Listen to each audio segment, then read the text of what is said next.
Diriwayatkan oleh Imam Ahmad bin Hanbal dalam musnadnya bahwa ada seorang laki-laki yang bernama Nuaiman. Ini Nuaiman di kehidupan Rasul sallallahu alaihi wasallam ada orang yang seperti itu gitu.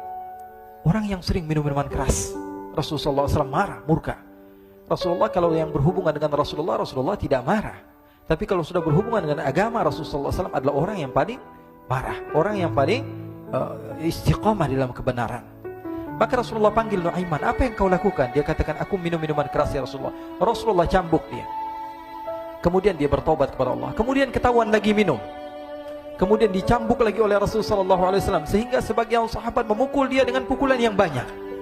Sehingga apa yang berlaku? Sebagian sahabat mengatakan, la'natullahi ala Nuaiman. Semoga Allah melaknat Nuaiman. Dia mempermainkan Rasulullah. Dia bilang sudah mau taubat tapi minum lagi. Dia bilang sudah mau taubat tapi minum lagi. Maka Rasulullah SAW mengatakan, la tal'anuh fa innahu yuhibbullah wa rasulah. Kata Rasulullah, jangan kamu laknat Nuaiman, karena dia itu cinta sama Allah, cinta sama Rasulnya. Dalam riwayat dia dicintai Allah dan dicintai oleh Rasulnya Muhammad sallallahu alaihi wasallam. Ibn Majah menceritakan bahwa Nuaiman ini pernah suatu waktu diajak oleh Sayyidina Abu Bakar pergi ke negeri Syam. Negeri Syam itu di mana? Seperti yang diceritakan tadi, antara daerah Suria, Lebanon, Yordania, kemudian Palestina. Daerah seperti itu.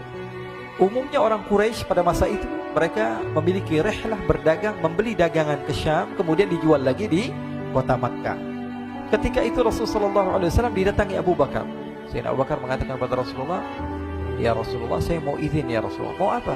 Saya mau ajak dua sahabat kamu ini ikut berdagang ya Rasulullah. Siapa kata Rasul? Nuaiman. Kata Rasulullah SAW, Nuaiman kamu mau ajak? Mau ngapain? Biar seru-seruan aja ya Rasulullah. Kata Rasulullah, ya sudah, saya izinkan kamu bawa Nuaiman. Ketika itu Sayyidina Abu Bakar membawa Nuaiman sama satu sahabat namanya Suwaibid ibn Harmalah. Siapa namanya? Suwaibid ibn Harmalah. Ini sahabat Rasulullah SAW yang memiliki sifat yang berbeda-beda. Kalau Nuaiman ini aneh. Pernah Rasulullah SAW dibawain makanan banyak, dikasih Rasulullah, dikasih sahabat semua. Semuanya sudah makan, tiba-tiba si Nuaiman ya, sahabat Nabi Nuaiman mengatakan pada Rasulullah, ya Rasulullah, ini yang penjualnya, tolong kau yang bayar ya Rasulullah. Makanan udah habis. Makanan udah habis, Rasulullah SAW bingung, saya yang bayar. Akhirnya Rasulullah katakan kepada sahabat, ayo keluarkan uang, kita patungan, kita bayar. Rasulullah aja dimainin, apalagi kita orang. Sallu ala Nabi Muhammad. Nuaiman diajak Sayyidina Abu Bakar. Kata Rasulullah SAW, benar kamu mau ajak Nuaiman? Iya ya Rasulullah. Diajaklah akhirnya. Diceritakan dalam riwayat Ibn Majah, diceritakan juga dalam Siyar A'lam An-Nubala, diceritakan juga dalam musnadnya Imam Ahmad bin Hanbal, dalam riwayat Imam Ahmad bin Hanbal. Maka diceritakan Nuaiman diajak oleh Sayyidina Abu Bakar. Sesampainya di negeri Syam, semua dibagi tugas. Fulan bin Fulan kerjaannya ini, Fulan bin Fulan kerjaannya ini, semua memiliki kerjaan. Nuaiman tanya, wahai Abu Bakar, kerjaannya saya apa wahai Abu Bakar? Kata Sayyidina Abu Bakar, kamu mau ngapain terserah kamu wahai Nuaiman. Yang penting kamu ikut saya kan. Kemudian satu di antara mereka namanya Suwaibid ibn Harmalah. Ditanya oleh Sayyidina Abu Bakar, wahai Suwaibid, kamu mau kerjaan apa? Kata Suwaibid, terserah kamu wahai Abu Bakar. Kata Sayyidina Abu Bakar, kamu menjaga makanan, karena saya tahu kamu ini adalah orang yang senantiasa menjaga amanah. Suwaibid ini kalau disuruh maju dia maju, disuruh mundur dia mundur, disuruh ke kanan dia ke kanan, disuruh ke kiri dia ke kiri. Orang yang ikut aja. Kalau Nuaiman beda, disuruh maju dia ke belakang, kasih sen kanan ke kiri belok. Nuaiman itu orang yang berbeda. Maka Suwaibid mendapatkan tugas, semua mendapatkan tugas kecuali Nuaiman. Sehingga ikhwani, apa yang berlaku, apa yang terjadi? Sayyidina Abu Bakar pergi sibuk dengan kesibukannya, sehingga datanglah waktu siang. Nuaiman sudah lapar. Nuaiman cari makanan. Dia nggak punya uang, diajak Sayyidina Abu Bakar tapi tidak diberikan uang. Sehingga dia cari-cari makanan, dia tahu Suwaibid yang jaga makanan, dikatakan, wahai Suwaibid, saya mau makan, berikan kepada saya satu roti saja. Yang terpenting apa? Saya makan sekarang, saya sudah lapar. Kata Suwaibid, ya Allah Nuaiman, kita tunggu Abu Bakar saja sehingga dia datang, karena ini amanat. Amanat dari Abu Bakar, saya tidak boleh berikan kepada siapapun kecuali atas izin Abu Bakar. Kata Nuaiman, kasih saya makanan, kalau tidak saya bikin masalah sama kamu. Merah wajahnya Suwaibid, karena dia tahu, jangankan saya, Rasulullah aja dimainin. Bingung, apa yang harus saya lakukan? Akhirnya Nuaiman bilang, gampangannya aja, kata Nuaiman, kamu kasih saya makanan, atau kalau tidak saya bikin masalah sama kamu. Bingung Suhaib pikir panjang. Setelah itu dia katakan, ya sudah Nuaiman, saya tetap mau jaga amanah Abu Bakar, karena saya takut ini adalah perintahnya Allah, perintahnya Rasulullah SAW, dan perintah daripada Abu Bakar sahabatnya Nabi. Kata Nuaiman, kalau memang begitu kamu maunya, ya sudah, berarti kamu ngajakin berantem sama saya. Nuaiman pergi ke pasar. Dia cari-cari tempat penjualan hamba sahaya. Dia lihat-lihat beberapa hamba sahaya. Ini berapa harganya? Ini katanya 10 qalanis. Ini berapa? Ini harganya, hitungan orang zaman dahulu, kita sih hitung seperti dirham, berapa ratus dirham gitu, 200 dirham. Yang ini berapa? 300 dirham. Yang ini berapa harga hamba sahaya? 300 dirham. Harganya antara 300, 200 sampai 100. Kemudian Nuaiman mengatakan kepada penjual hamba sahaya tersebut, saya punya juga hamba sahaya, tapi saya jual cuma 20 dirham saja, murah. Apa benar ada hamba saya harganya segitu? Iya, karena dia punya aib, ada kekurangan. Apa? Nanti kalau kalian tangkap, dia bakalan teriak, saya ini bukan hamba sahaya, tapi orang merdeka. Akhirnya semua orang berkumpul mau beli. Ini Nuaiman sama Nuaiman diajak ke Suhaib bin Harmalah tadi.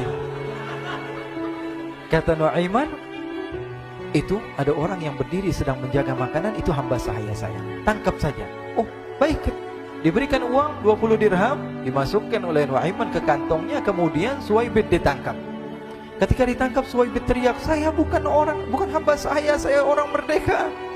Maka orang-orang tersebut mengatakan, saya sudah tahu kekurangan kamu. Ini memang kekurangan kamu, memang kamu, tapi saya tidak perlu dengan bacot kamu, yang penting kerjanya kamu gitu. Ya kan hamba saya untuk apa? Untuk kerja. Mau dia ngomong apa, mau ngomel terserah, yang penting dia mau kerja. Akhirnya ditangkaplah Suhaib dan dijual di pasar. Nuaiman punya uang banyak ini. Dia beli makanan, dia beli minuman, dia beli hadiah buat Rasulullah. Dia beli macam-macam di negeri Syam ini. Waktu itu adalah superpower, adidaya, Romawi. Pada masa itu semua barang mahal, tapi Nuaiman banyak uangnya. Dia belanja ini, belanja itu, sehingga Sayyidina Abu Bakar pun pulang. Ketika Sayyidina Abu Bakar pulang, Sayyidina Abu Bakar cari, mana ini Suhaib? Kita semua sudah lapar. Kata Nuaiman dengan mudahnya dia mengatakan, sudah saya jual wahai Abu Bakar. Maka Sayyidina Abu Bakar bertanya, apa yang kau lakukan wahai Nuaiman? Diceritakan oleh Nuaiman dengan jujur. Nuaiman ini orangnya apa adanya, tapi nyusahin. Saya jual. Akhirnya dibawa oleh Nuaiman, Sayyidina Abu Bakar pergi ke mana? Ke pasar. Lalu dibeli lagi oleh Sayyidina Abu Bakar As-Siddiq Suhaib, yang tadinya orang merdeka menjadi hamba sahaya sebentar, kemudian dibeli lagi oleh Sayyidina Abu Bakar. Pulang ke Madinah, kisah ini diceritakan di hadapan Rasulullah SAW. Maka perawi mengatakan, fadhahikan nabiyyu hatta badat nawajiduhu. Ketika diceritakan kisah Nuaiman tersebut dengan Suhaib, Rasulullah tertawa sejadi-jadinya, sehingga gigi geraham Rasulullah SAW nampak di wajah mata para sahabat. Sehingga perawi lain mengatakan, 1 tahun berlalu Rasulullah, setiap ada tamu yang datang pada Rasulullah, Rasulullah akan ceritakan kisah Nuaiman menjual Suhaib tersebut. Jadi ada ikhwani, jangan kalian kira Rasulullah SAW itu hidup di satu masa sahabat-sahabatnya itu seperti ustadz-ustadz yang khusyuk, yang kayak Habib bin Anis ini banyak.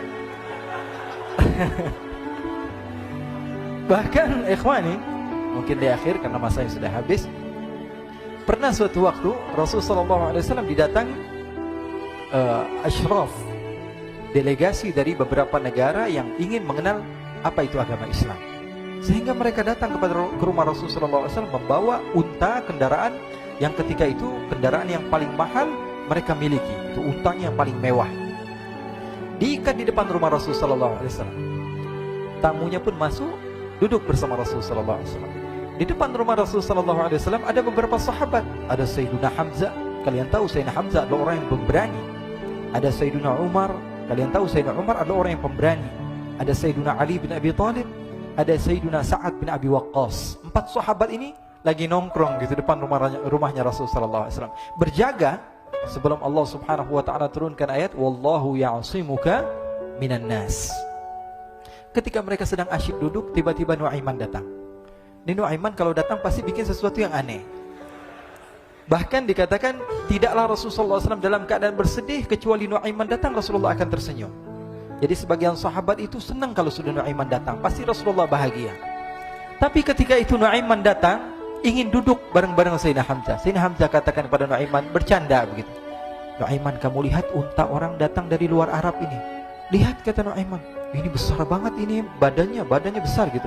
Dagingnya pasti banyak. Iya, ini kalau kita sate enak nih ntar malam. Kata Nuaiman. Kata Sayyidina Hamzah, apakah kamu berani? Kata Nuaiman, saya berani aja asal kalian gak bilang sama Rasulullah. Kata Sayyidina Hamzah, benar wahai Nuaiman, benar kan? Akhirnya Sayyidina Hamzah lupa masalah itu, cuma bercanda-bercanda saja. Sayyidina Hamzah lagi asik sama Sayyidina Umar, Sayyidina Ali. Tiba-tiba apa? Ternyata ketika dia melihat unta tersebut sudah pisah antara kepala sama badannya. Nuaiman mengatakan, wahai Hamzah, ini unta saya sudah potong, saya mau pergi sebentar. Kalau Rasulullah cari saya, tolong jangan beritahu di mana saya. Nanti kalau keadaan sudah aman, mari kita nyate bareng-barengan. Ini ada yang seperti itu di zaman Rasulullah SAW. Maka dia pun berlari dan berlari mencari satu tempat supaya Rasulullah SAW dia selamat daripada Rasulullah SAW. Sehingga Sayyidina Hamzah bingung, ini kalau Rasulullah keluar gimana? Ada Hamzah Asadullah, ada Ali bin Abi Thalib, ada Umar, gak bisa jaga kendaraannya, tamunya Rasulullah Sallallahu Alaihi Wasallam. Akhirnya benar apa yang terjadi, ikhwani. Rasulullah SAW tamunya mau pulang. Ketika dia buka pintu tamu melihat apa? Untanya sudah begitu. Mereka teriak, wa naqatah, unta kami wahai Muhammad. Baru mau kenal Islam, unta kami, kendaraan kami sudah dibuang. Rasulullah SAW lihat Sayyidina Hamzah, lihat Sayyidina Ali. Mereka gak bisa ngomong, mereka hanya bilang apa? Nuaiman ya Rasulullah. Rasulullah perintahkan Sayyidina Umar, wahai Umar, sekarang kamu ambil uang, kemudian kamu gantikan, kemudian kamu berikan 2 kali lipat daripada harta unta ini, sehingga apa? Agama Islam tidak didengar dengan sesuatu yang tidak baik di luar sana. Akhirnya diberikan harta, diberikan unta yang baru dan diberikan harta yang lebih untuk orang tersebut, sehingga orang tersebut tidak menjelek-jelekan agama Islam. Kata Rasulullah SAW, dan sekarang waktunya kita balas dendam sama Nuaiman. Nuaiman ternyata berlari tempat yang jauh sampai hampir keluar dari kota Madinah.